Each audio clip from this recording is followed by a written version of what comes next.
They say love is just a chemical swimming in your brain. I guess that's why I've spent my whole life driving in one lane. I watch the exits go by, but the engine, it won't slow. I mean, I was always aware that love, no matter what we want to imagine it as, is a chemical reaction within the brain. That's the science behind it, I suppose. But I was contemplating seeing a girl I really liked, who I was in love with, who I wrote most of my records about. And I was talking to a close friend, and he said, if you can just imagine love is a chemical and just realize that, it might help with coping with, seeing her. Essentially, it's like if you can imagine it's like a drug, and you'll come down and it'll be over. And that's what it is.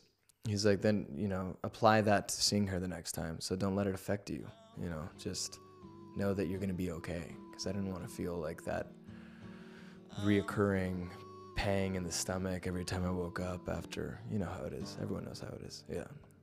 They say love is just a chemical, your brain inside your skull.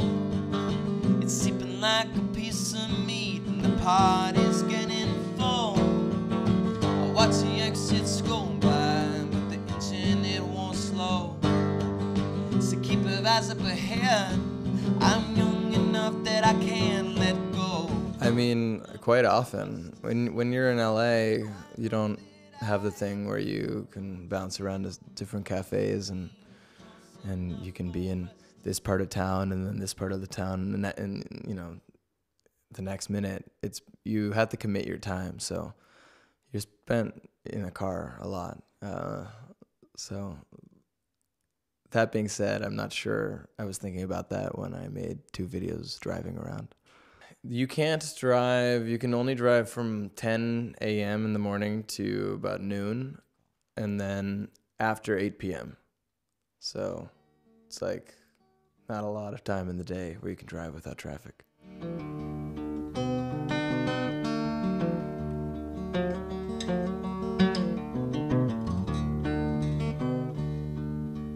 Early to rise, early to bed. That moment I'd risen, I shaved my head. Doing so that morning began with a grin. I left behind my old fabled skin. I would like to think that my new album, Heaven, is a rebirth. It's like a rediscovery of the reasons I started playing music in the first place.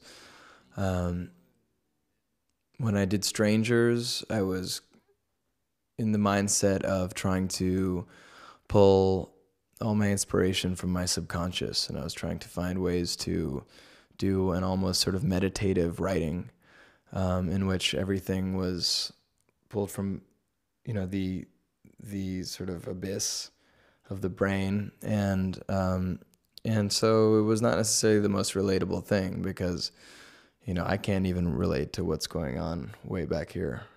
So this album, Heaven, is this sort of return to my roots. It's like I was able to, it's an open book. It's a diary of all these places that I've been and all these experiences I've had over the last year.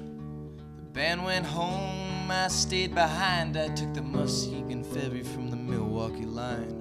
Arrived at her door to clutch all her heartstrings. We're driving up north to forget everything. I followed her to beaches, we slept on the dunes. I still see her eyes lit by fragments of moons. Not crescent nor full, inside of the storm. She'd dive and resurface, each time changing form.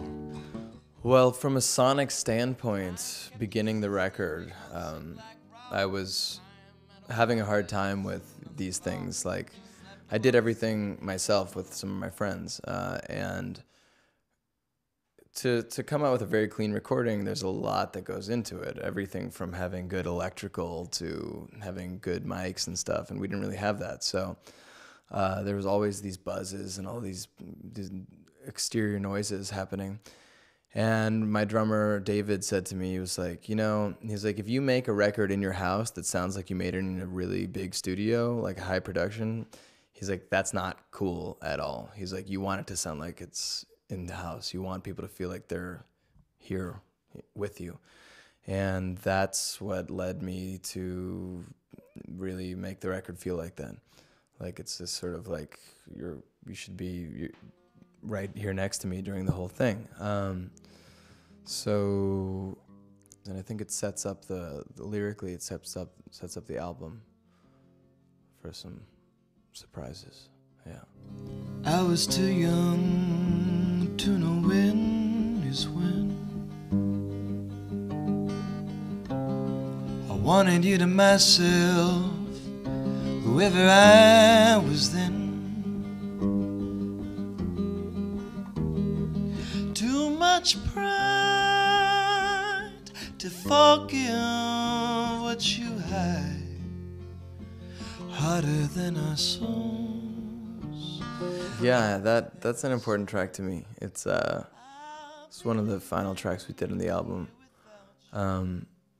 My drummer will be happy to hear that you picked up on that, though.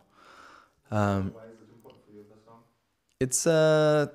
It's the only song that sort of addresses this this modern day mentality in which we're all obsessed with. Or we're not all, but a lot of us are really obsessed with social media and our phones and being attached to this digital world. And this digital world is what inevitably defines us. So how quickly can someone know everything about you from your Facebook page, and how do you package yourself? And it's like every person now comes in this little package. And I remember walking in on someone that I was having a relationship with, and they forgot to turn on the lights, and they were just staring into a computer screen that was illuminating the entire room. It was the only light, and outside there was a thunderstorm, and it was like, lightning, thunder, and they couldn't care less what was happening outside. That like, this like incredible thing was happening, and they just were staring at the screen, just plastered. It's like, oh my God, what are we doing? So I wanted to throw a song about that in there. Yeah.